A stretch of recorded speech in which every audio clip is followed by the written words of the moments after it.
it goes two ways, right? It goes back and forth as a person that you are who's done many careers. So for my two careers, you're sort of suspect at both, right? Or I'm suspect at both. You, a person can't possibly be good at two things, right? Michael Jordan can't be a basketball player and a baseball player.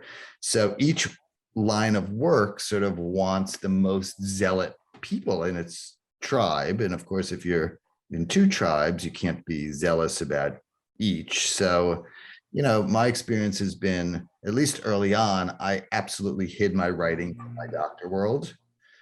Doctors are wholly self-serious.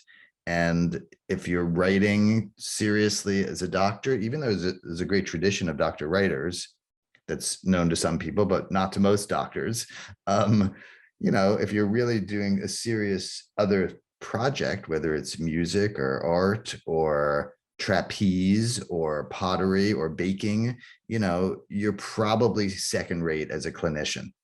That's sort of the suspicion that I had. That might have been a projection on my part, but it was my sense early on. And of course, more openly among writers, if you have another career where you can't possibly be a serious writer, right? Because you're a dilettante. True writers write all the time and write with great despair and are professionals.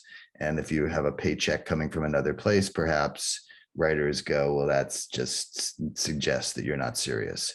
So it is sort of this thing where, I are split. Split's a negative way of saying it, right? Let's just say I have a dual career. And for me, it's really become a matter of sort of admitting to myself that, I'm a writer all the time. I'm looking for things to write about, thinking of things to write about all the time. And I'm a doctor some of the time. And my doctor career is, of course, split up as well because I see patients, but I also do research and I also administer a department and I also mentor students. And so even that job is cut up into pieces, which, causes its own divisions among the people that I work with and for in that job. But between writing and doctoring, clearly a difficult hidden part of life for me.